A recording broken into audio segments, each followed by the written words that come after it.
ಶ್ರೀ ಸಾಯಿರಾಮ್. ಓಂ ಶ್ರೀ ಶಿರಡಿ ಸಾಯಿ ಸಚ್ಚರಿತ್ರೆ ಪಾರಾಯಣಂ ಅಧ್ಯಾಯ 18 ಮತ್ತು 19. ಹೇಮಾಡ ಪಂತರನ್ನು ಬಾಬಾ ಆಶೀರ್ವದಿಸಿದದ್ದು, ಸಾಟೆ ಮತ್ತು ದೇಶಮುಖ ಅವರ ಕತೆ, ಸದ್ಭಾವನೆಗೆ ಪ್ರೋತ್ಸಾಹ, ಉಪದೇಶ, ನಿನದೆ ದುಡಿಮೆಗೆ ತಕ್ಕ ಪ್ರತಿಫಲ ಇತ್ಯಾದಿ. ಈ ಇಂದಿನ 2 ಅಧ್ಯಾಯಗಳಲ್ಲಿ ಬ್ರಹ್ಮಜ್ಞಾನವನ್ನು ಪಡೆಯಲು ಬಂದ ಧನಿಕನನ್ನು ಬಾಬಾರವರು ಹೇಗೆ ಆಧರಿಸಿದರು ಎಂಬುದನ್ನು ವಿವರಿಸಿದ್ದೇನೆ. ಈಗ ಈ 2 ಅಧ್ಯಾಯಗಳಲ್ಲಿ ಬಾಬಾ ಸದ್ಭಾವನೆಯನ್ನು ಹೇಗೆ ಪ್ರೋತ್ಸಾಹಿಸುತ್ತಿದ್ದರು ಎಂಬುದನ್ನು, ಇತರ ವಿಷಯಗಳನ್ನು ಹೇಮಾಡ ಪಂತರು ಚರ್ಚಿಸಿರುತ್ತಾರೆ. ಸದ್ಗುರುವು ಶಿಷ್ಯನ ಅರ್ಹತೆಯನ್ನು ತಿಳಿದು ಅವನಿಗೆ ಸರಿಯಾದದ್ದನ್ನು ಉಪದೇಶಿಸಿ ಅವನನ್ನು ಸ್ವಾನುಭವದ ಗುರಿಯೆಡೆಗೆ ಸಾಗಿಸುತ್ತಾನೆ. ಈ ವಿಚಾರದಲ್ಲಿ ಗುರುಗಳು ಹೇಳಿಕೊಟ್ಟಿರುವುದನ್ನು ಬೇರೆಯವರಿಗೆ ತಿಳಿಸಬಾರದೆಂದು ಕೆಲವರ ಅಭಿಪ್ರಾಯ. ಅದನ್ನು ಪ್ರಕಟಿಸಿದರೆ ಅದು ನಿಷ್ಪ್ರಯೋಜಕವಾಗುವುದೆಂದು ಅವರು ವಾದಿಸಿರುತ್ತಾರೆ. ಈ ಅಭಿಪ್ರಾಯ ಸರಿಯಲ್ಲ. ಸದ್ಗುರುವು ಮಳೆಗಾಲದ ಮೋಡಗಳಿದ್ದಂತೆ. ಧಾರಾಕಾರವಾಗಿ ಅವನು ಮಳೆ ಸುರಿಸಬಲ್ಲನು. ಅಂದರೆ ತನ್ನ ಅಮೃತ ವಚನಗಳನ್ನು ಎಲ್ಲೆಡೆಗೂ ಹರಡಬಲ್ಲನು. ಇದನ್ನು ನಾವು ಅನುಭವಿಸಿ ಜ್ಞಾನೋದಯವಾದ ನಂತರ ಯಾವ ಆಶೆಯೂ ಇಲ್ಲದೆ ಅದನ್ನು ಇತರರ ಸೇವೆಗಾಗಿ ಸದ್ವಿನಿಯೋಗ ಮಾಡಬೇಕು. ಉದಾಹರಣೆ, ಬುಧಕೌಶಿಕ ಮುನಿಯು ತಾನು ಕನಸಿನಲ್ಲಿ ಕಂಡ ರಾಮರಕ್ಷ ಸ್ತೋತ್ರವನ್ನು ಪ್ರಕಟಿಸಿದ್ದಾನೆ. ಮಮತೆಯುಳ್ಳ ಮಾತೆಯು ತಮ್ಮ ಕಂದನ ಆರೋಗ್ಯವನ್ನು ಗಮನದಲ್ಲಿಟ್ಟುಕೊಂಡು ಕಹಿಯಾದ ಔಷಧಿಗಳನ್ನು ಬಲಾತ್ಕಾರವಾಗಿ ಕಂದನಿಗೆ ಕುಡಿಸುವಂತೆ ಸಂತಶ್ರೇಷ್ಠ ಸಾಯಿಬಾಬಾರವರು ತಮ್ಮ ಭಕ್ತರಿಗೆ ಆಧ್ಯಾತ್ಮಿಕ ಬೋಧನೆ ಮಾಡುತ್ತಿದ್ದರು. ಅವರ ರೀತಿ ಗುಪ್ತವಾಗಿರದೆ ಎಲ್ಲರಿಗೂ ಗೋಚರಿಸುವಂತಿತ್ತು. ಅವರ ಬೋಧನೆಗಳಿಂದ ನಾವು ಗುರಿ ಸಾಧಿಸಬಹುದಾಗಿತ್ತು. ಬಾಬಾ ಅವರಂಥ ಗುರುಗಳು ನಮ್ಮ ಜ್ಞಾನ ಚಕ್ಷುಗಳನ್ನು ತೆರೆದು ಆತ್ಮದ ಸೌಂದರ್ಯವನ್ನು ತೋರಿಸಿ ಭಕ್ತಿ ಮಾರ್ಗವನ್ನು ಅವಲಂಬಿಸಲು ಸಹಾಯ ಮಾಡುತ್ತಾರೆ. ಇದಾದ ನಂತರ ನಮ್ಮ ಇಂದ್ರಿಯ ಚಾಪಲ್ಯಗಳು ದೂರವಾಗಿ ವಿವೇಕ ಮತ್ತು ವೈರಾಗ್ಯವೆಂಬ ಅವಳಿ ಜವಳಿ ಫಲಗಳು ನಮ್ಮ ಕರಗತವಾಗುತ್ತವೆ ಮತ್ತು ಪರಮಜ್ಞಾನ ಕನಸಿನಲ್ಲಿಯೂ ಸಹ ಉಕ್ಕಿ ಹರಿಯುತ್ತವೆ. ನಾವು ಸದ್ಗುರುವಿನ ಸಂಘದಲ್ಲಿದ್ದು ಅವನ ಪ್ರೀತಿಗೆ ಪಾತ್ರರಾದ ಕೂಡಲೇ ಇವೆಲ್ಲವನ್ನೂ ಹೊಂದಬಹುದು. ಭಕ್ತರ ಅಭೀಷ್ಟಗಳನ್ನು ನೆರವೇರಿಸುವ ಆ ಪರಮಾತ್ಮನು ಸಹಾಯ ಮಾಡಿ ಕಷ್ಟ ಕಾರ್ಪಣ್ಯಗಳನ್ನು ದೂರ ಮಾಡಿ ನಮಗೆ ಆನಂದವನ್ನು ದೊರಕಿಸಿಕೊಡುತ್ತಾನೆ. ಈ ಪ್ರಗತಿ ಅಥವಾ ಏಳಿಗೆ ಸದ್ಗುರುವಿನ ಸಹಾಯದಿಂದ ಮಾತ್ರವೇ ಸಾಧ್ಯ. ಆದುದರಿಂದ ನಾವು ಯಾವಾಗಲೂ ಸದ್ಗುರುವಿನ ಧ್ಯಾನ ಮಾಡಬೇಕು. ಒಂದು ಸಾರಿ ಶ್ರೀ ಸಾಟೆಯವರಿಗೆ ವ್ಯಾಪಾರದಲ್ಲಿ ಬಹಳ ನಷ್ಟವಾಯಿತು. ಕೆಲವು ಅನಿರೀಕ್ಷಿತ ಮತ್ತು ಅವರ್ಣನೀಯ ಕಾರಣಗಳಿಂದ ತೊಂದರೆಗಳುಂಟಾಗಿ ಬಹಳ ಬೇಸರಗೊಂಡಿದ್ದರು. ಮನೆಯಲ್ಲಿ ವಿಶ್ರಾಂತಿ ದೊರಕದೇ ಇದ್ದುದರಿಂದ ಬೇರೆ ಎಲ್ಲಿಯಾದರೂ ಹೋಗಿ ಬರೋಣವೆಂದು ಅನಿಸಿತು. ಎಲ್ಲವೂ ಸುಗಮವಾಗಿ ಸುಖ ಸಂತೋಷಗಳಲ್ಲಿರುವಾಗ ಮಾನವನು ಪರಮಾತ್ಮನನ್ನು ಸ್ಮರಿಸುವುದೇ ಇಲ್ಲ. ಕಷ್ಟ ಕಾರ್ಪಣ್ಯಗಳು ತಲೆದೋರಿದಾಗ ಮಾತ್ರ ಪರಮಾತ್ಮನ ನೆನಪು ಬರುತ್ತದೆ. ಇದು ಮಾನವನ ಸಹಜ ಸ್ವಭಾವ. ಅವನ ಕರ್ಮ ಸವಿದಿದ್ದರೆ ಮಾತ್ರ ಪರಮಾತ್ಮನು ಸಮಾಧಾನ ಮತ್ತು ಸಂತೋಷವನ್ನು ಕೊಡಬಲ್ಲ ಸದ್ಗುರುವಿನ ಸಂಪರ್ಕಕ್ಕೆ ದಾರಿ ತೋರುವವನು. ಶ್ರೀ ಸಾಟೆಯವರಿಗೆ ಇದು ಅನುಭವವಾಯಿತು. ಅವರ ಸ್ನೇಹಿತರು ಶಿರಡಿಗೆ ಹೋಗಿ ಬಾಬಾರವರ ದರ್ಶನ ಪಡೆದರೆ ಎಲ್ಲವೂ ಸರಿ ಹೋಗುತ್ತದೆ ಎಂದು ಹೇಳಿದರು. ಇದನ್ನು ಮನಗಂಡು ಅವರು 1917ರಲ್ಲಿ ಶಿರ್ಡಿಗೆ ಬಂದರು. ಬಾಬಾರವರ ಶಾಂತಿಯುತವಾದ ಮಂದಸ್ಮಿತ ವದನವನ್ನು ನೋಡಿದ ಕೂಡಲೇ ಆನಂದದಿಂದ ಅವರು ಶಾಂತಿ ಪಡೆದರು. ಬಾಬಾರವರ ದರ್ಶನ ಸೌಲಭ್ಯ ಒದಗಿದದ್ದು ತಮ್ಮ ಪೂರ್ವಜನ್ಮದ ಪುಣ್ಯಫಲವೇ ಸರಿ ಎಂದು ಅವರು ಭಾವಿಸಿದರು. ಶ್ರೀ ಸಾಟೆಯವರು ದೃಢ ಸಂಕಲ್ಪಿಗಳು ಆದುದರಿಂದ ಅವರು ಗುರುಚರಿತ್ರೆಯನ್ನು ಪಠನ ಮಾಡಲಾರಂಭಿಸಿದರು. ಆ ಗ್ರಂಥವನ್ನು 1 ಸಪ್ತಾಹದಲ್ಲಿ ಮುಗಿಸಿದಾಗ ಬಾಬಾರವರು ಆ ದಿನ ರಾತ್ರಿ ಅವರಿಗೆ ಕನಸಿನಲ್ಲಿ ದರ್ಶನ ನೀಡಿದರು. ಅವರು ಬಾಬಾ ತಮಗೆ ಗುರುಚರಿತ್ರೆಯನ್ನು ವಿವರಿಸುತ್ತಿರುವ ದೃಶ್ಯವನ್ನು ಕನಸಿನಲ್ಲಿ ಕಂಡರು. ಎಚ್ಚೆತ್ತು ಕನಸನ್ನು ಪುನಃ ನೆನಪಿಗೆ ತಂದುಕೊಂಡು ಸಂತೋಷಭರಿತರಾದರು. ಅಜ್ಞಾನ ಅಂಧಕಾರದಲ್ಲಿ ಸಿಕ್ಕಿ ತೊಳಗುತ್ತಿದ್ದ ಆತ್ಮವನ್ನು ಗುರುಚರಿತ್ರೆಯ ವಿವರಣೆಯಿಂದ ಎಚ್ಚರಿಸಿ ಆ ಅಮೃತವನ್ನು ಪಡೆಯಲು ನೆರವು ನೀಡಿದ ಬಾಬಾರವರ ದಯೆಯನ್ನು ಹೊಗಳಬೇಕಾಗುವುದೇ ಎಂದು ಭಾವಿಸಿದರು. ಮರುದಿನ ಕಾಕಾ ಸಾಹೇಬರಿಗೆ ತಮ್ಮ ಕನಸನ್ನು ವಿವರಿಸಿ, ಆ ಕನಸಿನ ಅರ್ಥವೇನು, ಇನ್ನೊಂದು ಬಾರಿ ಸಪ್ತಾಹ ಮಾಡಬೇಕೇ, ಬಾಬಾರವರಲ್ಲಿ ವಿಚಾರಿಸಿ ಎಂದರು. ಕಾಕಾರವರು ಸಮಯ ನೋಡಿಕೊಂಡು ಬಾಬಾರವರನ್ನು ಕಂಡು, ದೇವರೇ, ನಿಮ್ಮ ದರ್ಶನದಿಂದ ಸಾಟೆಯವರಿಗೆ ಏನು ಸಲಹೆ ನೀಡುವಿರಿ? ಅವರು ಗುರುಚರಿತ್ರೆಯ ಇನ್ನೊಂದು ಸಪ್ತಾಹ ಮಾಡಬೇಕೇ? ಅವರು ಅಸಾಮಾನ್ಯ ಭಕ್ತರು. ನಿಮ್ಮ ಅಭಿಪ್ರಾಯ ತಿಳಿಸಿರಿ ಮತ್ತು ಅವರನ್ನು ಆಶೀರ್ವದಿಸಿರಿ ಎಂದು ವಿನಂತಿಸಿದರು. ಆಗ ಬಾಬಾರವರು, ಅವನು ಗ್ರಂಥವನ್ನು ಮತ್ತೊಮ್ಮೆ ಪಠಿಸಲಿ. ಶ್ರದ್ಧೆ ಭಕ್ತಿಗಳಿಂದ ಅದನ್ನು ಪಠಿಸಿದರೆ ಪರಮಾತ್ಮನು ಅವನಿಗೆ ಒಳ್ಳೆಯದನ್ನೇ ಮಾಡುತ್ತಾನೆ ಎಂದು ಉತ್ತರಿಸಿದರು. ಆ ಸಮಯದಲ್ಲಿ ಹೇಮಾಡ ಪಂತರು ಮಸೀದಿಯಲ್ಲಿ ಬಾಬಾರವರ ಪಾದಗಳನ್ನು ಒತ್ತುತ್ತಿದ್ದರು. ಬಾಬಾರವರ ಈ ವಚನಗಳನ್ನು ಕೇಳಿ ಅವರ ಮನಸ್ಸಿನಲ್ಲಿ, ಏನು, ಸಾಟೆಯವರು 1 ವಾರ ಪಠಿಸಿದ್ದಕ್ಕೆ ಪ್ರತಿಫಲ ದೊರಕಿತು. ನಾನು 40 ವರ್ಷಗಳಿಂದಲೂ ಅದನ್ನು ಪಠಿಸುತ್ತಿದ್ದೇನೆ, ನನಗೆ ಪ್ರತಿಫಲವೇ ದೊರಕಿಲ್ಲ. ಅವರ 7 ದಿನಗಳ ಪಠಣದಿಂದಲೇ ಬಯಕೆಗಳು ಈಡೇರಿದವು. ಆದರೆ ನಾನು 7 ವರ್ಷಗಳಿಂದಲೂ ಇಲ್ಲಿಯೇ ಇದ್ದೇನೆ, ಆದರೂ ಕೂಡ ಏನೂ ಪ್ರಯೋಜನವಾಗಿಲ್ಲ. ಚಾತಕ ಪಕ್ಷಿಯು ಹೇಗೆ ನೀರಿಗೆ ಹಾತೊರೆಯುತ್ತಿರುವುದೋ ಅದೇ ರೀತಿಯಲ್ಲಿ ನಾನು ಬಾಬಾರವರ ಅಮೃತಧಾರೆಗೆ ಹಾತೊರೆಯುತ್ತಿದ್ದೇನೆ.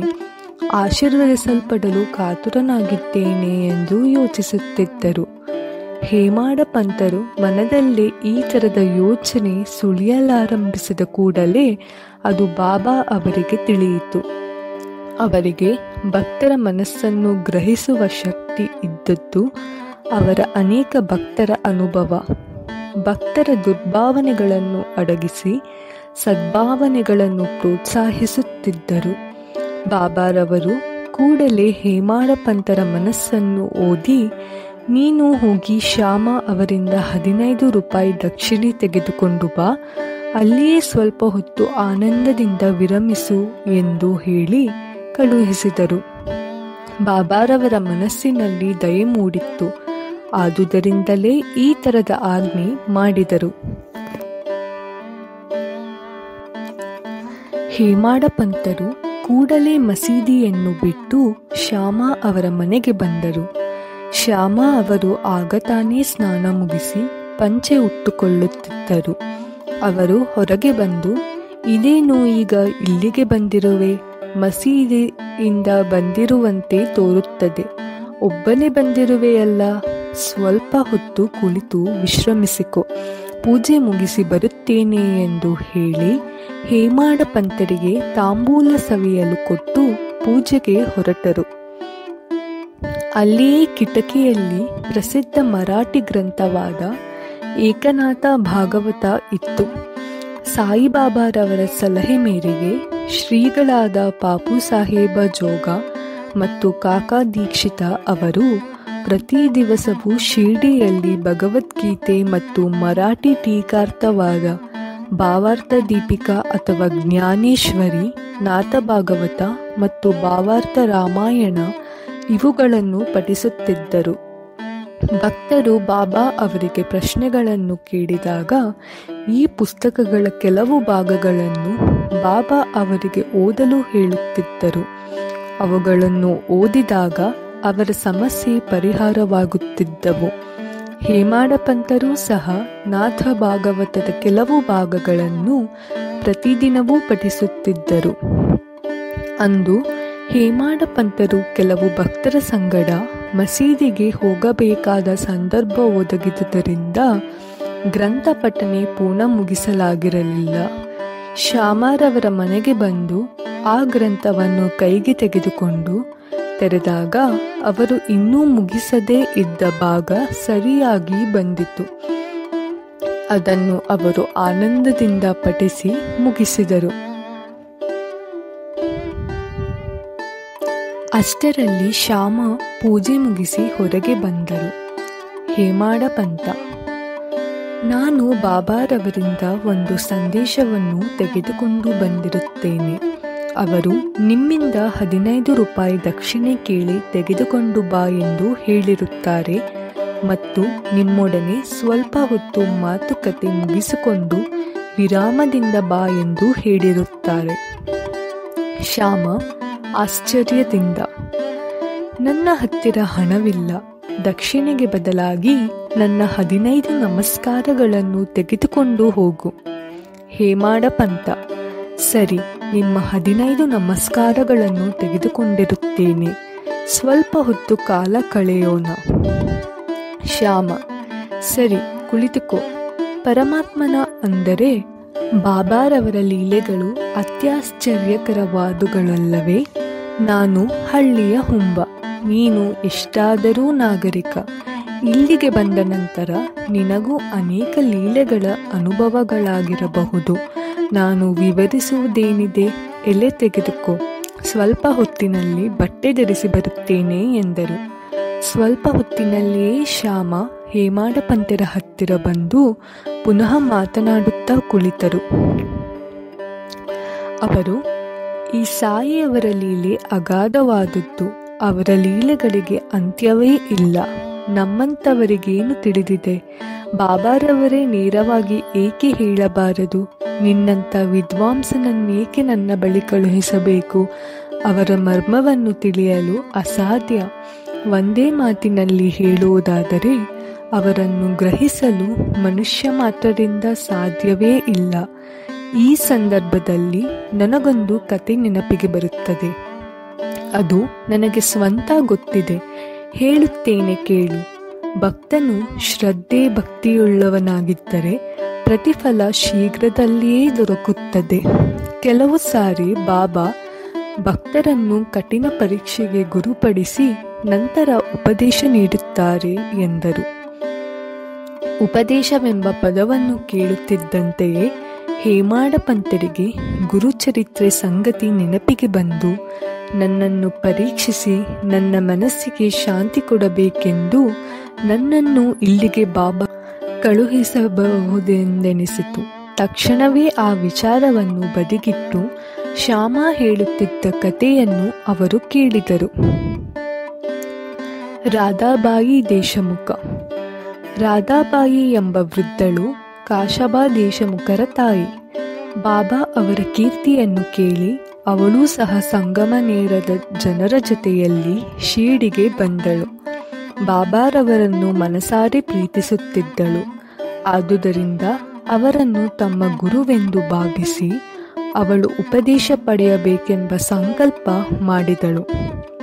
ಅವಳಿಗೆ ಇನ್ನೇನೂ ಗೊತ್ತಿರಲಿಲ್ಲ. ಬಾಬಾರವರು ತಮ್ಮನ್ನು ಸ್ವೀಕರಿಸಿ ಉಪದೇಶಿಸದೇ ಇದ್ದರೆ ಮರಣಾಂತಿಕ ಉಪವಾಸ ವ್ರತ ಮಾಡಬೇಕೆಂದು ನಿರ್ಧರಿಸಿ ಮನೆಗೆ ಹೋಗಿ ಅಂದಿನಿಂದ ನೀರು ಮತ್ತು ಆಹಾರವನ್ನು ತೊರೆದಳು. ಇದನ್ನು ನೋಡಿ ನನಗೆ ಗಾಬರಿ ಆಯಿತು. ಆದ್ದರಿಂದ ಅವಳ ಪರವಾಗಿ ಬಾಬಾ ಹತ್ತಿರ ನಾನು ಹೋಗಿ, ದೇವ, ಇದು ನಿನ್ನ ಎಂಥ ಲೀಲೆ? ನೀನು ಅನೇಕರನ್ನು ಇಲ್ಲಿಗೆ ಕರೆಯಿಸುವೆ, ಆಶೀರ್ವದಿಸುವೆ. ಆ ವೃದ್ಧಳ ಬಗ್ಗೆ ನಿನಗೆ ತಿಳಿದಿಲ್ಲವೇ? ಅವಳು ನಿನ್ನನ್ನೇ ನಂಬಿರುತ್ತಾಳೆ. ನೀನು ಅವಳನ್ನು ಆಶೀರ್ವದಿಸಿ ಉಪದೇಶ ನೀಡಿದ್ದಲ್ಲಿ ಮರಣಾಂತಿಕ ಉಪವಾಸ ಮಾಡುವೆನೆಂದು ನಿರ್ಧರಿಸುತ್ತಾಳೆ. ಆದುದರಿಂದ ದಯಮಾಡಿ ಅವಳನ್ನು ಆಶೀರ್ವದಿಸು ಎಂದು ಕೇಳಿದನು. ಬಾಬಾರವರು ಅವಳ ದೃಢ ಸಂಕಲ್ಪವನ್ನು ತಿಳಿದು ಅವಳನ್ನು ಕರೆಯಿಸಿ ಈ ಕೆಳಗೆ ಹೇಳಿದಂತೆ ಅವಳನ್ನು ಸಂಬೋಧಿಸಿ ಅವಳ ಮನಸ್ಸನ್ನು ಮಾರ್ಪಾಟು ಮಾಡಿದರು. ಮಾತೆಯೇ, ಅನ್ಯಾಯವಾಗಿ ನಿಮ್ಮ ದೇಹವನ್ನು ಏತಕ್ಕೆ ದಂಡಿಸಿಕೊಳ್ಳುತ್ತಿದ್ದೀರಿ? ನೀವೇ ನನ್ನ ನಿಜವಾದ ಮಾತೆ. ನಾನು ನಿಮ್ಮ ಪುತ್ರ. ಕನಿಕರವಿಟ್ಟು ನಾನು ಹೇಳುವುದನ್ನು ಕೇಳಿರಿ. ನನ್ನ ಸ್ವಂತ ಅನುಭವವನ್ನೇ ಹೇಳುತ್ತೇನೆ.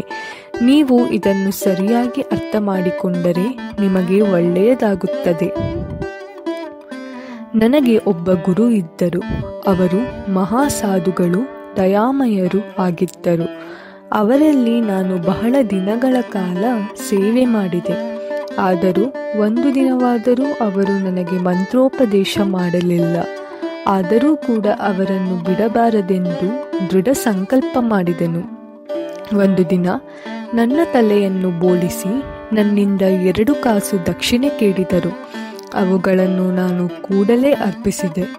ಅವರು ನಿಜವಾದ ಸಾಧುಗಳಾಗಿದ್ದರೆ ನನ್ನಿಂದ ದಕ್ಷಿಣೆಯನ್ನೇಕೆ ಕೇಳಿದರು ಎಂದು ಪ್ರಶ್ನಿಸಬಹುದು. ಅವರಿಗೆ ಬೇಕಾದದ್ದು ಹಣವಲ್ಲ. ಅದರಿಂದ ಅವರಿಗೇನು ಪ್ರಯೋಜನ? ಅವರು ಕೇಳಿದ 2 ಕಾಸುಗಳು ದೃಢ ನಂಬಿಕೆ ಮತ್ತು ತಾಳ್ಮೆಗಳನ್ನು ಸೂಚಿಸುತ್ತಿದ್ದವು. ನಾನು ಅವೆರಡನ್ನೂ ಅರ್ಪಿಸಿದೆನು. ಅವರಿಗೆ ಸಂತೋಷವಾಯಿತು. ನಾನು 12 ವರ್ಷಗಳ ಕಾಲ ನನ್ನ ಗುರುವಿನ ಸೇವೆಯನ್ನು ಮಾಡಿದೆ. ಅವರು ನನ್ನನ್ನು ಉದ್ಧರಿಸಿದರು. ಆಹಾರ ಮತ್ತು ಬಟ್ಟೆಗಳಿಗೆ ಕೊರತೆ ಇರಲಿಲ್ಲ. ಅವರು ನನ್ನನ್ನು ಬಹಳವಾಗಿ ಪ್ರೀತಿಸುತ್ತಿದ್ದರು. ಒಂದೇ ಮಾತಿನಲ್ಲಿ ಹೇಳುವುದಾದರೆ ಅವರು ಪ್ರೀತಿಯ ಅವತಾರ ಮೂರ್ತಿಗಳಾಗಿದ್ದರು. ಅವರನ್ನು ನಾನು ಹೇಗೆ ವರ್ಣಿಸಲಿ? ಅವರಂಥ ಗುರುಗಳು ವಿರಳ. ನಾನು ಅವರನ್ನು ನೋಡಿದಾಗ ಅವರು ಮಹಾ ತಪಸ್ಸಿನಲ್ಲಿ ನಿರತರಾಗಿರುವಂತೆ ತೋರುತ್ತಿದ್ದರು. ಹಗಲಿರುಳು ಅವರನ್ನೇ ದೃಷ್ಟಿಸಿ ನೋಡುತ್ತಿದ್ದೆ. ನನಗೆ ಹಸಿವು ಬಾಯಾರಿಕೆ ಆಗುತ್ತಲೇ ಇರಲಿಲ್ಲ.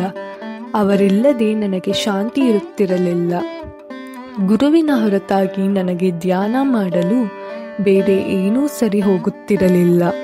ಅವರೇ ನನ್ನ ಸರ್ವಸ್ವರಾಗಿದ್ದರು. ನನ್ನ ಮನಸ್ಸು ಯಾವಾಗಲೂ ಅವರಲ್ಲಿ ಇಟ್ಟಿದೆ. ಇದೇ ನನ್ನ ಆದ್ಯ ದಕ್ಷಿಣೆ. ತಾಳ್ಮೆ ಮತ್ತೊಂದು ದಕ್ಷಿಣೆ. ಬಹಳ ದಿನಗಳ ಕಾಲ ತಾಳ್ಮೆಯಿಂದ ಇದ್ದು ಅವರ ಸೇವೆ ಮಾಡುತ್ತಿದ್ದೆ. ತಾಳ್ಮೆಯೇ ಸಂಸಾರ ಸಾಗರವನ್ನು ದಾಟಿಸುವ ದೋಣಿ. ತಾಳ್ಮೆಯೇ ಮನುಷ್ಯನಿಗೆ ಭೂಷಣ. ಅದು ಪಾಪಗಳನ್ನು ನಿರ್ಮೂಲ ಮಾಡಿ ಕಷ್ಟ ಕಾರ್ಪಣ್ಯಗಳನ್ನು ತೊಲಗಿಸಿ ಜಯವನ್ನು ಪಡೆಯಲು ಸಹಾಯವೆಸಗುತ್ತದೆ. ತಾಳ್ಮೆಯೇ ಗುಣಗಳ ಗಣಿ. ವಿಶ್ವಾಸ ಮತ್ತು ತಾಳ್ಮೆ ಅವಳಿ ಜವಳಿ ಸಹೋದರಿಗಳಂತೆ. ನನ್ನ ಗುರುವು ನನ್ನಿಂದ ಇನ್ನೇನೂ ಬಯಸಲಿಲ್ಲ. ಅವರು ನನ್ನನ್ನು ಸದಾ ರಕ್ಷಿಸುತ್ತಿದ್ದರು. ಕೆಲವು ಸಾರಿ ಅವರೊಡನೆಯೂ ಮತ್ತೆ ಕೆಲವು ಸಾರಿ ಅವರನ್ನು ಅಗಲಿಯೂ ಇದ್ದೆನು. ಆದರೂ ಅವರ ಪ್ರೇಮ ಅಚಲವಾಗಿತ್ತು. ಯಾವಾಗಲೂ ತಮ್ಮ ಕೃಪಾದೃಷ್ಟಿಯಿಂದ ನನ್ನನ್ನು ಕಾಪಾಡುತ್ತಿದ್ದರು. ತಾಯಿಯೇ, ನನ್ನ ಗುರುವು ನನಗೆ ಯಾವ ಮಂತ್ರವನ್ನೂ ಉಪದೇಶಿಸಲಿಲ್ಲ. ಆದ್ದರಿಂದ ನಾನು ನಿಮಗೆ ಏನು ಉಪದೇಶಿಸಲಿ? ಕೃಪಾ ಕಟಾಕ್ಷವೇ ಸಂತಸದ ಕಾರಣವೆಂದು ತಿಳಿಯಿರಿ.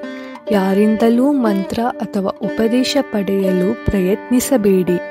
ನನ್ನನ್ನು ತಮ್ಮ ಭಾವನೆಯ ಪ್ರತೀಕವನ್ನಾಗಿ ಮಾಡಿಕೊಂಡು ನನ್ನಲ್ಲಿ ಅಚಲ ವಿಶ್ವಾಸವಿಡಿ.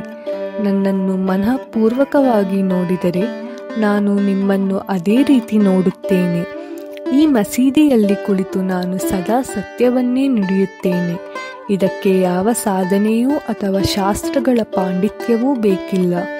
ಯಾರು ಗುರುವನ್ನೇ ಪರಿಹರ ಬ್ರಹ್ಮಾದಿಗೆಂದು ಆರಾಧಿಸುವರೋ ಅವರು ಆಶೀರ್ವದಿಸಲ್ಪಡುತ್ತಾರೆ. ಈ ರೀತಿ ಉಪದೇಶಿಸಲ್ಪಟ್ಟ ರಾಧಾಬಾಯಿ ಸಂಪೂರ್ಣ ವಿಶ್ವಾಸದಿಂದ ತನ್ನ ಉಪವಾಸವನ್ನು ಬಿಟ್ಟಳು. ಇದನ್ನು ಸಮಯಕ್ಕೆ ಸರಿಯಾಗಿ ಕೇಳಿದ ಹೇಮಾಡ ಪಂತರು ಅಚ್ಚರಿಗೊಂಡರು. ಆನಂದಕ್ಕೆ ಪಾರವಿಲ್ಲದೆ ಅವರ ಕ್ಷಣಕಾಲ ಸ್ತಂಭೀಭೂತರಾದರು. ಇದನ್ನು ನೋಡಿದ ಶ್ಯಾಮ ಅವರು, ಏನು ಸಮಾಚಾರ, ಏತಕ್ಕೆ ಸುಮ್ಮನಿದ್ದೀಯಾ, ಇನ್ನೆಷ್ಟು ಲೀಲೆಗಳನ್ನು ವಿವರಿಸಲಿ ಎಂದರು. ಆ ಸಮಯಕ್ಕೆ ಸರಿಯಾಗಿ ಮಧ್ಯಾಹ್ನದ ಆರತಿ ಸಮಯವಾಯಿತೆಂದು ಮಸೀದಿಯ ಗಂಟೆ ಬಾರಿಸತೊಡಗಿತು. ಇದನ್ನು ಕೇಳಿ ಇಬ್ಬರೂ ಮಸೀದಿಗೆ ಹೊರಟರು. ಎಲ್ಲರೂ ಆರತಿ ಹಾಡುತ್ತಿದ್ದರು. ಶ್ಯಾಮ ಅವರು ಹೇಮಾಡ ಪಂತರನ್ನು ಸಂಗಡ ಕರೆದುಕೊಂಡು ಮಸೀದಿಗೆ ಬಂದು ಬಾಬಾರವರ ಬಲಗಡೆ ಕುಳಿತರು.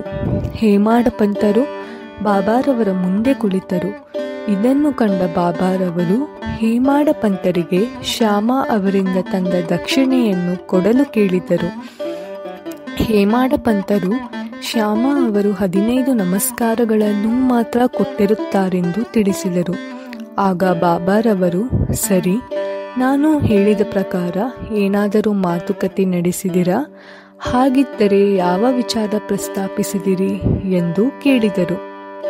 ಗಂಟೆಗಳು ಮತ್ತು ಮೃದಂಗದ ಶಬ್ದ ಮತ್ತು ಹಾಡುಗಳು ಇವೊಂದನ್ನೂ ಲಕ್ಷಿಸದೆ ಹೇಮಾಡ ಪಂತರು ಆನಂದದಿಂದ ನಡೆದ ವಿಚಾರವೆಲ್ಲವನ್ನೂ ಹೇಳತೊಡಗಿದರು. ಬಾಬಾರವರೂ ಸಹ ಕೇಳುತ್ತಿದ್ದರು. ಹೇಮಾಡ ಪಂತರು ಮಾತನಾಡಿದುದೆಲ್ಲವನ್ನೂ ಹೇಳುತ್ತಾ, ನಿಜಕ್ಕೂ ಆ ವೃದ್ಧಳ ಕಥೆಯಿಂದ ನನ್ನನ್ನು ಪರೋಕ್ಷವಾಗಿ ಆಶೀರ್ವದಿಸಿದ್ದೀರಿ ಬಾಬಾ ಎಂದರು. ಬಾಬಾರವರು, ಕತೆ ನಿಜವಾಗಿ ಅದ್ಭುತವಾದದ್ದು. ಆದರೆ ನೀನು ಹೇಗೆ ಆಶೀರ್ವದಿಸಲ್ಪಟ್ಟೆ, ವಿವರಿಸಿ ಎಂದರು.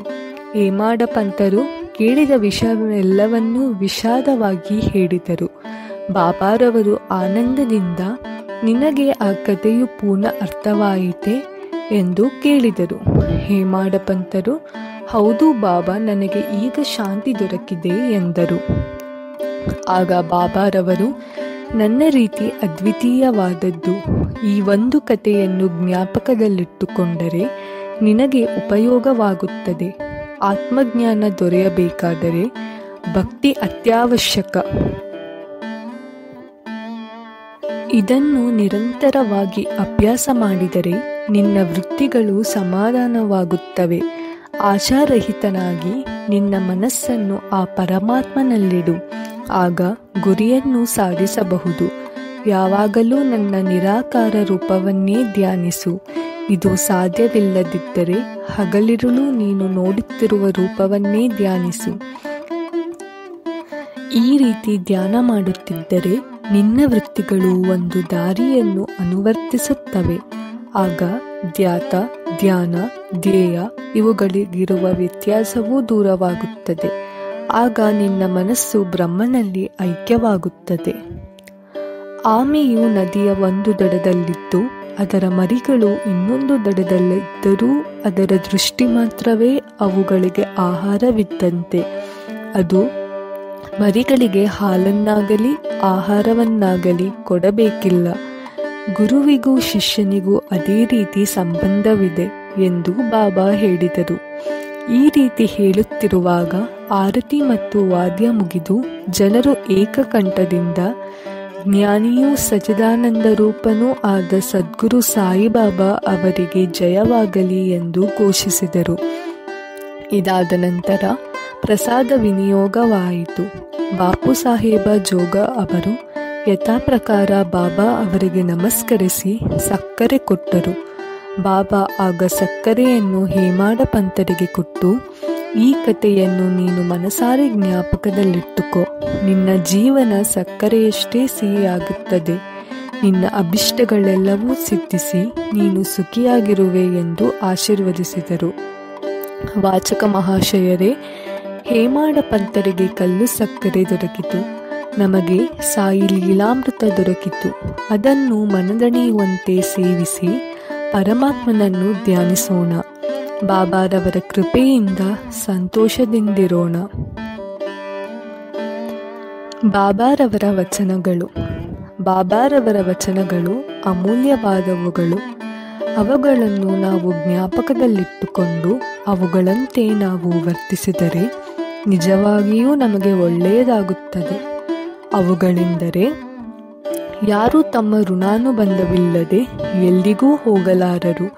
ಯಾವ ಮನುಷ್ಯನೇ ಆಗಲಿ ಪ್ರಾಣಿಯೇ ಆಗಲಿ ನಿಮ್ಮ ಬಳಿ ಬಂದರೆ ನಿರ್ದಯೆಯಿಂದ ಓಡಿಸಬೇಡಿರಿ. ತಕ್ಕ ಮರ್ಯಾದೆ ಮತ್ತು ಆದರದಿಂದ ಸ್ವಾಗತಿಸಿರಿ. ಬಾಯಾರಿಕೆಯಾದವರಿಗೆ ನೀರು ಕೊಟ್ಟರೆ, ಹಸಿದವರಿಗೆ ಆಹಾರ ನೀಡಿದರೆ, ಬಡವರಿಗೆ ಉಡುಪು ಕೊಟ್ಟರೆ, ಅಪರಿಚಿತ ಪ್ರಯಾಣಿಕರಿಗೆ ನಿಮ್ಮ ಮನೆಯ ಪಡಸಾಲೆಯ ಮೇಲೆ ಮಲಗಿಕೊಳ್ಳಲು ಸ್ಥಳ ಕೊಟ್ಟರೆ, ಶ್ರೀಹರಿಯು ಸಂತೃಪ್ತನಾಗುವನು. ನಿಮ್ಮಲ್ಲಿಗೆ ಹಣವನ್ನಪೇಕ್ಷಿಸಿ ಯಾರಾದರೂ ಬಂದರೆ, ನಿಮಗೆ ಕೊಡಲು ಇಷ್ಟವಿಲ್ಲದಿದ್ದರೆ ಕೊಡಬೇಡಿರಿ, ಆದರೆ ವಿನಾಕಾರಣ ಹರಿಹಾಯಬೇಡಿರಿ. ನಿಮ್ಮನ್ನು ಅನೇಕ ಜನರು ನಿಂದಿಸಬಹುದು, ಆದರೂ ಅವರ ಮೇಲೆ ನೀವು ಸಿಟ್ಟು ಮಾಡಬೇಡಿ. ನೀವು ತಾಳ್ಮೆಯಿಂದ ವರ್ತಿಸಿದರೆ ಖಂಡಿತವಾಗಿಯೂ ನಿಮಗೆ ಶಾಂತಿ ದೊರಕುತ್ತದೆ. ಪ್ರಪಂಚವೇ ತಲೆ ಕೆಳಗಾದರೂ ಸರಿ, ನಿಮ್ಮ ಸ್ಥಳ ಬಿಟ್ಟು ಕದಲಬೇಡಿರಿ.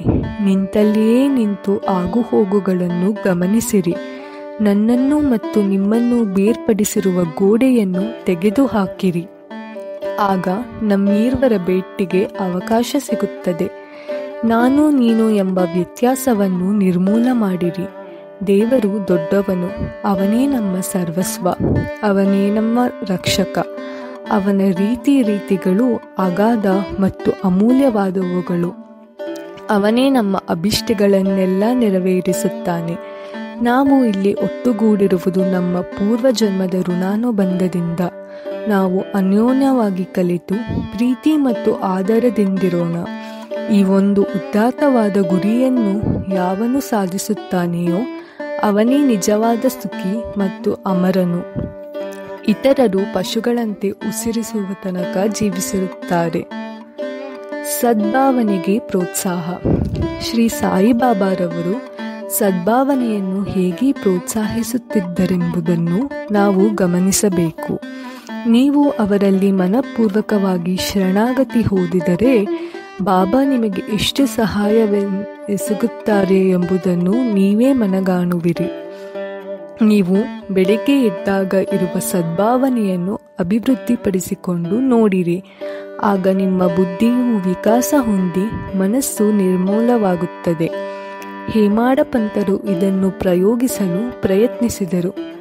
ಒಂದು ದಿನ ಬುಧವಾರ ರಾತ್ರಿ ಮಲಗುವಾಗ, ನಾಳೆ ಗುರುವಾರ, ಶಿರಡಿ ಪವಿತ್ರವಾದ ಸ್ಥಳ, ಆದುದರಿಂದ ಪವಿತ್ರವಾದ ಶ್ರೀರಾಮನಾಮ ಸ್ಮರಣೆಯಲ್ಲಿ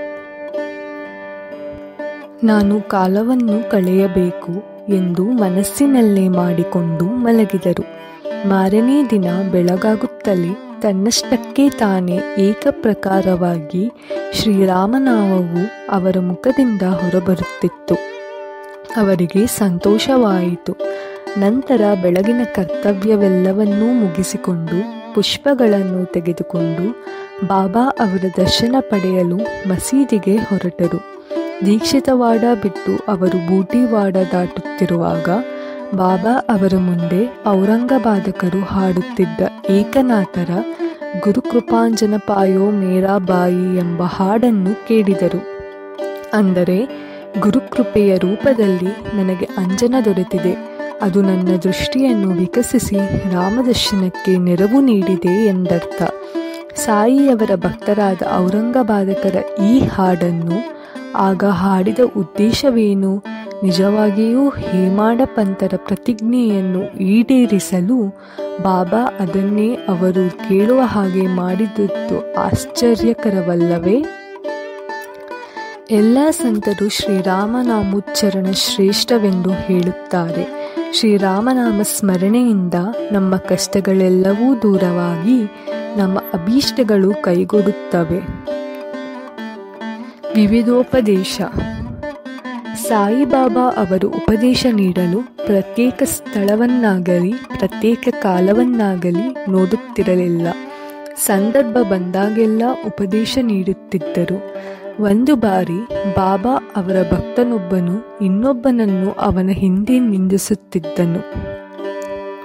ಸಾಮಾನ್ಯವಾಗಿ ಜನರು ವಿನಾಕಾರಣ ಇನ್ನೊಬ್ಬನನ್ನು ಹಳೆಯುತ್ತಾರೆ. ಇದೇ ದ್ವೇಷಕ್ಕೆ ಮೂಲ ಕಾರಣ. ಸಂತರು ಪರನಿಂದನೆಯನ್ನು ಬೇರೊಂದು ವಿಧದಲ್ಲಿ ನೋಡುತ್ತಾರೆ. ಕೊಳೆಯನ್ನು ತೊಳೆಯುವ ಸಾಧನಗಳು ಬೇರೆ ಬೇರೆಯಾಗಿವೆ. ಅವು ಮಣ್ಣು, ನೀರು ಮತ್ತು ಸಾಬೂನು. ಆದರೆ ಪರರ ದೂಷಕನು ಬೇರೊಬ್ಬರ ತಪ್ಪನ್ನು ನಾಲಿಗೆಯಿಂದ ತೊಳೆಯುವನು. ಒಂದೇ ವಿಧದಲ್ಲಿ ಅವನು ಇನ್ನೊಬ್ಬರನ್ನು ನಿಂದಿಸುವಾಗ ಅವರಿಗೆ ಉಪಕಾರ ಮಾಡುತ್ತಾನೆ. ಸಾಯಿಬಾಬಾ ಅವರು ನಿಂದಿಸುತ್ತಿದ್ದವರನ್ನು ತಿದ್ದುತ್ತಿದ್ದ ರೀತಿಯೇ ಬೇರೆ. ಅವರು ತಮ್ಮ ಆತ್ಮಜ್ಞಾನದಿಂದ ಅವನೇನು ಮಾಡಿದ್ದಾನೆಂಬುದನ್ನು ತಿಳಿದು ಲೇಂಡಿಯ ಅವನನ್ನು ಸಂಧಿಸಿದಾಗ ಅವನಿಗೆ ಕೊಳೆಯನ್ನು ತಿನ್ನುತ್ತಿದ್ದ ಹಂದಿಯನ್ನು ತೋರಿಸಿ, ನೋಡು ಎಷ್ಟು ರುಚಿಯಾಗಿದೆ ಎಂದು ಅದು ಕೊಳೆಯನ್ನು ತಿನ್ನುತ್ತಿದೆ, ನಿನ್ನ ರೀತಿಯೂ ಅದಕ್ಕೆ ಸಮನಾದುದಾಗಿದೆ. ನಿನ್ನ ಸಹೋದರನನ್ನೇ ನೀನು ನಿಂದಿಸುತ್ತಿರುವೆ.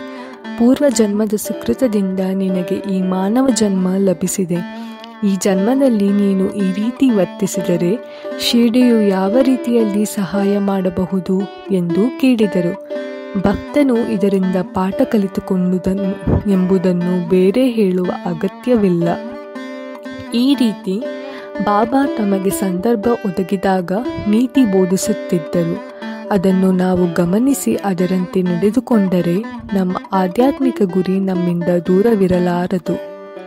ತಮ್ಮನ್ನು ಕೇವಲ ಮನುಷ್ಯ ಮಾತ್ರರೆಂದು ತಿಳಿದಿದ್ದ ಕೆಲವರ ತಪ್ಪು ಅಭಿಪ್ರಾಯವನ್ನು ಹೋಗಲಾಡಿಸಲು ಬಾಬಾ ಪೃಥ್ವಿ, ಆಪ್, ತೇಜಸ್ಸು, ವಾಯು, ಸ್ವರ್ಗ ಇವುಗಳಲ್ಲಿ ವ್ಯಾಪಿಸಿರುವ ಸರ್ವವ್ಯಾಪಿ ನಾನು ಎಂದು ಹೇಳಿರುತ್ತಾರೆ. ದೇವರು ಸಾಯಿ ರೂಪದಲ್ಲಿ ಅವತರಿಸಿದರು. ಯಾರು ಅವರನ್ನು ಯಾವಾಗಲೂ ಸ್ಮರಿಸುತ್ತಾ ಅವರನ್ನೇ ತಮ್ಮ ಏಕಮಾತ್ರ ಆಶ್ರಯವಾಗಿ ಮಾಡಿಕೊಂಡಿರುತ್ತಾರೆಯೋ ಅವರು ಸಿಹಿ ಮತ್ತು ಸಕ್ಕರೆ, ಅಲೆ ಮತ್ತು ಕಡಲು, ನೇತ್ರ ಮತ್ತು ಕಾಂತಿಯಂತೆ ಅವನಲ್ಲಿ ಏಕಾಗ್ರತೆಯನ್ನು ಮುಟ್ಟುತ್ತಾರೆ. ಯಾರು ಜನನ ಮರಣಗಳೆಂಬ ವ್ಯೂಹದಿಂದ ತಪ್ಪಿಸಿಕೊಳ್ಳಲಿಚ್ಛಿಸುತ್ತಾರೆಯೋ ಅಂಥವರು ಸತ್ಯಪರರಾಗಿರಬೇಕು. ಯಾವ ಮನುಷ್ಯನಿಗೂ ನೋವನ್ನುಂಟು ಮಾಡುವಂಥ ಮಾತುಗಳನ್ನಾಡಬಾರದು. ಯಾವಾಗಲೂ ಸತ್ಯಪರವಾಗಿ ತಮ್ಮ ತನು ಮನ ಧನಗಳನ್ನು ಆ ಭಗವಂತನಲ್ಲಿ ಅರ್ಪಿಸಬೇಕು. ಆಗ ಅವರು ಹೆದರಬೇಕಿಲ್ಲ. ಯಾರು ಸಾಯಿಯವರನ್ನು ಯಾವಾಗಲೂ ಧ್ಯಾನ ಮಾಡುತ್ತಾ ಜಪಿಸುತ್ತಾರೆಯೋ, ಹಾಡುತ್ತಾರೆಯೋ, ಇತರ ಯೋಚನೆಗಳಿಲ್ಲದೆ ಏಕಾಗ್ರ ಚಿತ್ತದಿಂದ ಧ್ಯಾನ ಮಾಡುತ್ತಾರೆಯೋ ಅವರು ಆತ್ಮಜ್ಞಾನವನ್ನು ಖಂಡಿತವಾಗಿಯೂ ಪಡೆಯುತ್ತಾರೆ. ಬಾಬಾ ಅನೇಕರಿಗೆ ನನ್ನನ್ನು ಯಾವಾಗಲೂ ಸ್ಮರಿಸಿರಿ, ನನ್ನಲ್ಲಿ ಆಶ್ರಯ ಪಡೆಯಿರಿ ಎಂದು ಹೇಳುತ್ತಿದ್ದರು. ದೇವರು ಯಾರು ಎಂದು ತಿಳಿಯಲು ಇಚ್ಛಿಸಿದವರಿಗೆ ಶ್ರವಣ ಮತ್ತು ಮನನವನ್ನು ಅಭ್ಯಾಸ ಮಾಡುವಂತೆ ಹೇಳುತ್ತಿದ್ದರು. ಕೆಲವರಿಗೆ ಹರಿನಾಮ ಸ್ಮರಣೆಯನ್ನು ಮಾಡುವಂತೆಯೂ, ಕೆಲವರಿಗೆ ಪರಮಾತ್ಮನ ಲೀಲೆಗಳನ್ನು ಶ್ರವಣ ಮಾಡುವಂತೆಯೂ, ಕೆಲವರಿಗೆ ಹರಿಯ ಪಾದಪೂಜೆ ಮಾಡುವಂತೆಯೂ, ಮತ್ತೆ ಕೆಲವರಿಗೆ ಉದಾತ್ತವಾದ ಪುರಾಣ ಗ್ರಂಥಗಳಾದ ಜ್ಞಾನೇಶ್ವರಿ ಮುಂತಾದ ಗ್ರಂಥಗಳನ್ನು ಓದುವಂತೆಯೂ ಹೇಳುತ್ತಿದ್ದರು. ಅನೇಕರಿಗೆ ವಿಷ್ಣು ಸಹಸ್ರನಾಮ ಪಠನ ಮಾಡುವಂತೆ ಹೇಳುತ್ತಿದ್ದರು. ಕೆಲವರನ್ನು ತಮ್ಮ ಹತ್ತಿರ ಕೂಡಿಸಿ ಕೇಳುತ್ತಿದ್ದರು. ಮತ್ತೆ ಕೆಲವರನ್ನು ಖಂಡೋಬಾ ದೇವಸ್ಥಾನಕ್ಕೆ ಕಳುಹಿಸುತ್ತಿದ್ದರು. ಮಿಕ್ಕವರಿಗೆ ಚಾಂದೋಗ್ಯ ಉಪನಿಷತ್ತಾಗಲಿ ಗೀತೆಯನ್ನಾಗಲಿ ಪಠಿಸಲು ಹೇಳುತ್ತಿದ್ದರು. ಅವರ ಉಪದೇಶಗಳಿಗೆ ಮಿತಿ ಇರಲಿಲ್ಲ. ಕೆಲವು ಕುಡುಕರಿಗೆ ಕನಸಿನಲ್ಲಿ ಕಾಣಿಸಿಕೊಂಡು ಅವರ ಎದೆಯ ಮೇಲೆ ಕುಳಿತು ನೋವು ಮಾಡಿ ಅವರು ಕುಡಿಯುವುದಿಲ್ಲವೆಂದು ಮಾತು ಕೊಟ್ಟ ಹೊರತು ಬಿಡುತ್ತಿರಲಿಲ್ಲ. ಕೆಲವರಿಗೆ ಕನಸಿನಲ್ಲಿ ಗುರು ಬ್ರಹ್ಮಾದಿ ಮಂತ್ರದ ಅರ್ಥವನ್ನು ವಿವರಿಸುತ್ತಿದ್ದರು. ಹಠಯೋಗ ಸಾಧಕರನ್ನು ಬರಮಾಡಿಕೊಂಡು ಅದನ್ನು ಬಿಡುವಂತೆ ಹೇಳಿ ಶಾಂತಿ ಮತ್ತು ತಾಳ್ಮೆಯನ್ನು ಬೋಧಿಸುತ್ತಿದ್ದರು. ಅವರ ರೀತಿ ನೀತಿಗಳನ್ನು ವರ್ಣಿಸಲು ಅಸಾಧ್ಯ. ಪ್ರಪಂಚದ ವ್ಯವಹಾರದಲ್ಲಿ ಸಾಮಾನ್ಯವಾಗಿ ತಮ್ಮ ಸ್ವಂತ ನಡವಳಿಕೆಯಿಂದಲೇ ಬಾಬಾ ಪಾಠ ಕಲಿಸುತ್ತಿದ್ದರು. ಅವುಗಳಲ್ಲಿ ಒಂದನ್ನು ಕೆಳಗೆ ಕೊಟ್ಟಿದೆ. ಶ್ರಮಜೀವಿಗಳಿಗೆ ಸಂಭಾವನೆ. ಒಂದು ದಿನ ಮಧ್ಯಾಹ್ನ ಸಾಯಿಬಾಬಾ ಅವರು ರಾಧಾಕೃಷ್ಣ ಮಾಯಿ ಅವರ ಮನೆ ಬಳಿಗೆ ಬಂದು ಏಣಿ ತೆಗೆದುಕೊಂಡು ಬನ್ನಿ ಎಂದರು. ಕೆಲವರು ಏಣಿ ತೆಗೆದುಕೊಂಡು ಬಂದು ಬಾಬಾ ಅವರ ಆಜ್ಞೆಯಂತೆ ಗೋಡೆಗೆ ಒರಗಿಸಿದರು. ಆಗ ಅವರು ವಾಮನ ಗೋಂದಕರ ಅವರ ಮನೆ ಮೇಲೆ ಹತ್ತಿ ರಾಧಾಕೃಷ್ಣ ಮಾಯಿ ಅವರ ಮನೆ ಮೇಲೆ ಬಂದು ನಂತರ ಕೆಳಗಿಳಿದರು. ಬಾಬಾ ಅವರ ಈ ನಡತೆ ಯಾರಿಗೂ ಅರ್ಥವಾಗಲಿಲ್ಲ. ರಾಧಾಕೃಷ್ಣ ಮಾಯಿ ಅವರು ಆಗ ಚಳಿ ಜ್ವರದಿಂದ ಬಳಲುತ್ತಿದ್ದರು. ಆ ಜ್ವರವನ್ನು ಹೋಗಲಾಡಿಸಲೋಸುಗವೇ ಬಾಬಾ ಅವರು ಹಾಗೆ ನಡೆದುಕೊಂಡರು. ಮಾಳಿಗೆಯಿಂದ ಕೆಳಗಿಳಿದ ತಕ್ಷಣ ಬಾಬಾ ಏಣಿಯನ್ನು ತಂದು ಕೊಟ್ಟವನಿಗೆ 2 ರೂಪಾಯಿಗಳನ್ನು ಕೊಟ್ಟರು. ಕೆಲವರು ಧೈರ್ಯ ಮಾಡಿ, ಬಾಬಾ, ಇಷ್ಟು ಕೆಲಸಕ್ಕೆ ಅವನಿಗೆ ಏಕೆ ಅಷ್ಟು ಹಣ ಕೊಟ್ಟಿರಿ ಎಂದು ಕೇಳಿದರು. ಆಗ ಅವರು, ಇತರರ ಶ್ರಮವನ್ನು ಯಾರೂ ಪುಕ್ಕಟೆ ಪಡೆಯಬಾರದು ಎಂದು ಉತ್ತರಿಸಿದರು. ಕೆಲಸಗಾರರಿಗೆ ಕೂಲಿಯನ್ನು ಧಾರಾಳವಾದ ಮನಸ್ಸಿನಿಂದ ತಪ್ಪದೆ ಕೊಡಬೇಕು. ಬಾಬಾ ಅವರ ತತ್ವವನ್ನು ಅನುಷ್ಠಾನಕ್ಕೆ ತಂದರೆ ಕೆಲಸಗಾರರಿಗೂ ಮಾಲೀಕರಿಗೂ ವಿರಸವೇ ಬರುವುದಿಲ್ಲ. ಓಂ ಶ್ರೀ ಸಾಯಿ ಪ್ರಣಾಮ್. ಓಂ ಶ್ರೀ ಸಾಯಿರಾಮ್.